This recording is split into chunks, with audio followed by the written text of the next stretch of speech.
ಇನ್ನು ಆಗಸ್ಟ್ 22ರವರೆಗೆ ನಡೆಯಲಿರುವಂತಹ ಸದನ ವಿಚಿತ್ರ ದಿಕ್ಕಿಗೆ ಟರ್ನ್ ಅನ್ನು ಪಡೆದು ಹಸ್ತಕ್ಕೆ ಕಸಿವಿಸಿಯನ್ನ ತಂದಿದೆ. ಜೆಡಿಎಸ್ ಬಿಜೆಪಿ ಬತ್ತಳಿಕೆಗೆ ಆಕಸ್ಮಿಕ ಅಸ್ತ್ರ ದಕ್ಕಿದ್ದು ಒಡೆದ ಕಾಂಗ್ರೆಸ್ ಮನೆಯ ಲಾಭಕ್ಕೆ ಎರಡೂ ಪಕ್ಷಗಳು ಕೈ ಹಾಕಿವೆ.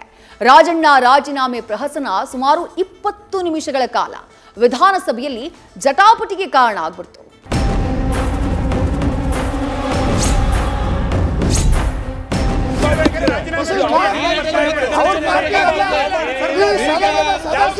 ರಾಜೀನಾಮೆ ಕೊಟ್ಟ ಮಂತ್ರಿ ಕೂತಿಯಾರ, ರಾಜೀನಾಮೆ ಕೊಡದೆ ಮಂತ್ರಿ ಕೂತಿಯಾರ, ಉತ್ತರ ಕೊಡ್ಲಿ. ನಾನು ರಾಜೀನಾಮೆ ಕೊಟ್ಟಿದ್ದೀನೋ ಬಿಟ್ಟಿದ್ದೀನೋ, ನನ್ನ ರಾಜೀನಾಮೆ ಯಾರು ಕೇಳೋರೆ, ಯಾರು ಬಿಟ್ಟವ್ರೆ, ಲಾ ಮಿನಿಸ್ಟರ್ ಹೇಳಿದ್ರು ಮಾತಾಡಬಾರ್ದು ಅಂತ. ಹಂಗಾರೆ ಏನು ಕಟ್ಟಾಕಿದಾರ?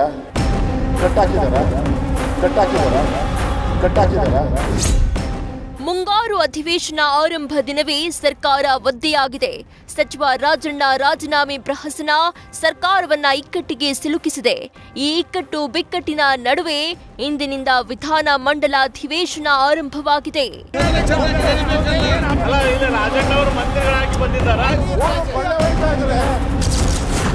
ಮುಂಗಾರು ಅಧಿವೇಶನ ಗದ್ದಲಕ್ಕೆ ಕಾರಣವಾದ ರಾಜಣ್ಣ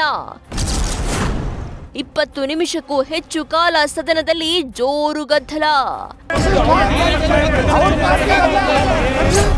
ಮಧ್ಯಾಹ್ನ ವಿಧಾನಸಭೆಯ ಸದನದಲ್ಲಿ ರಾಜಣ್ಣ ರಾಜೀನಾಮೆ ವಿಚಾರ ಪ್ರತಿಧ್ವನಿಸಿತ್ತು. ರಾಜಣ್ಣ ರಾಜೀನಾಮೆ ನೀಡಿದ್ದಾರಾ ಇಲ್ವಾ ಅನ್ನೋ ಸ್ಪಷ್ಟೀಕರಣ ಕೇಳಿದ ವಿಪಕ್ಷಗಳ ನಡೆ ಸರ್ಕಾರವನ್ನ ಇಕ್ಕಟ್ಟಿಗೆ ಸಿಲುಕಿಸಿತ್ತು. ರಾಜಣ್ಣ ಅವರು ಅವ್ರನ್ನ ಸಸ್ಪೆಂಡ್ ಮಾಡಿದ್ದಾರೆ, ರಾಜೀನಾಮೆ ಕೊಟ್ಟಿದ್ದಾರೆ ಅಂತೇಳಿ ದೊಡ್ಡ ಸುದ್ದಿ ಔಟಿದೆ. ಇಡೀ ನಾವು ಆಚೆ ಹೋದರೆ ಎಲ್ಲ ಮಾಧ್ಯಮದವರು ನಮ್ಗೆ ಇದು. ನಾನು ಕೆಲವು ಕಾಂಗ್ರೆಸ್ ಅವ್ರಿಗೆಲ್ಲ ಮಾತಾಡಿದೆ, 2 ಅವರ್ ಮುಂಚೆನೇ ರಾಜೀನಾಮೆ ಕೊಟ್ಟಿದ್ದಾರೆ ಅಂತ. ನಮಗೆ ಈ ಸದನಕ್ಕೆ ಕೇಳೋ ಅಧಿಕಾರನೂ ಇದೆ, ಯಾಕಂದರೆ ಈ ಸದನದ ಗೌರವಾನ್ವಿತ ಸದಸ್ಯರಿದ್ದಾರೆ ಮತ್ತು ಅದೇ ರೀತಿ ಮಂತ್ರಿ ಇದ್ದಾರೆ. ಇತ್ತ ಕಾನೂನು ಮತ್ತು ಸಂಸದೀಯ ವ್ಯವಹಾರಗಳ ಖಾತೆ ಸಚಿವ ಎಚ್.ಕೆ. ಪಾಟೀಲರು ಅದೆಷ್ಟೇ ಸ್ಪಷ್ಟೀಕರಣಕ್ಕೆ ಕೊಟ್ಟರು.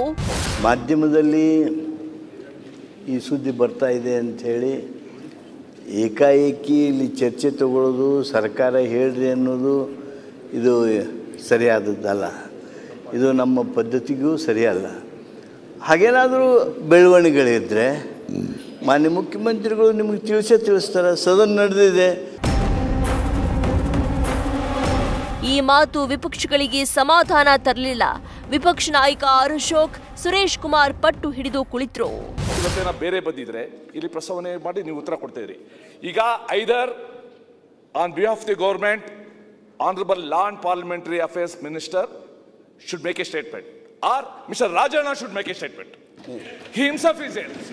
Okay. ದಯವಿಟ್ಟು ಸ್ವತಃ ರಾಜಣ್ಣ ಅವರು ಹೇಳಿ, ಅವರು ಅಲ್ಲಿ ಮಂತ್ರಿಯಾಗಿ ರಾಜೀನಾಮೆ ಕೊಟ್ಟ ಮಂತ್ರಿ ಕೂತಿಯಾರ, ರಾಜೀನಾಮೆ ಕೊಡದೆ ಮಂತ್ರಿ ಕೂತಿಯಾರ, ಉತ್ತರ ಕೊಡ್ಲಿ. ಈ ವೇಳೆ ಕಂದಾಯ ಸಚಿವ ಕೃಷ್ಣ ಬೈರೇಗೌಡ ಬೆಂಬಲಕ್ಕೆ ಬಂದ್ರು. ಕೃಷ್ಣ ಬೈರೇಗೌಡ ಬೆನ್ನ ಹಿಂದೆ ರಾಜಣ್ಣ ಮೌನವಾಗಿ ಕುಳಿತಿದ್ದು ಕಾಣಿಸ್ತು.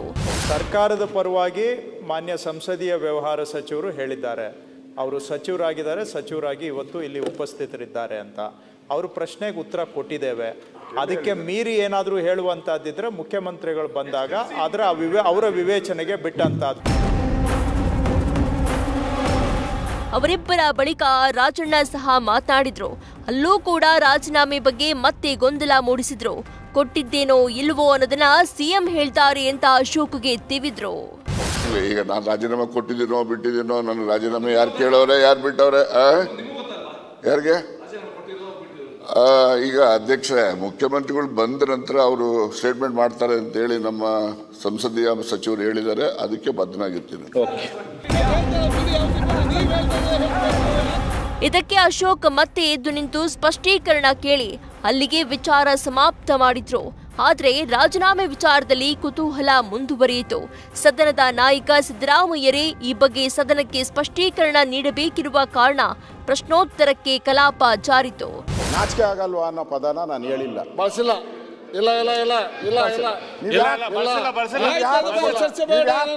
ಅಂತ ಕೇಳಿದ್ದೀನಿ.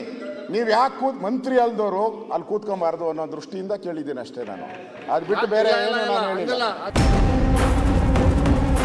ಇನ್ನು ಅಧಿವೇಶನ ಆರಂಭ ಆಗ್ತಾ ಇದ್ದಂತೆ ಅಗಲಿದ ಗಣ್ಯರಿಗೆ ಸಂತಾಪ ಸೂಚಿಸಲಾಯಿತು. ಪೆಹಲ್ಗಾಮ್ ದಾಳಿಯ ಮೃತರು, ಚಿನ್ನಸ್ವಾಮಿ ಸ್ಟೇಡಿಯಂ ಕಾಲ್ ತುಳಿತದಲ್ಲಿ ಅಸುನೀಗಿದ ಏರ್ ಇಂಡಿಯಾ ದುರಂತದಲ್ಲಿ ಮಡಿದವರಿಗೆ ಸಂತಾಪ ಸೂಚಿಸಲಾಯಿತು.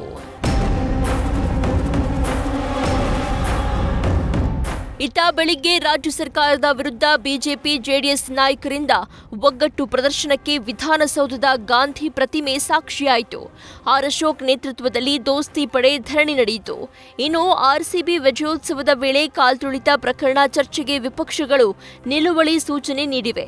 ಇನ್ನೊಂದು ಮಹತ್ವದ ವಿಚಾರ ಏನಂದ್ರೆ, ಅಮಾನತ್ತಾಗಿದ್ದ 18 ಬಿಜೆಪಿ ಶಾಸಕರು ಇವತ್ತು ಸದನಕ್ಕೆ ವಾಪಸ್ ಆಗಿದ್ದು ವಿಪಕ್ಷಗಳ ಧ್ವನಿಗೆ ಬಲ ಸಿಕ್ಕಂತಾಯಿತು.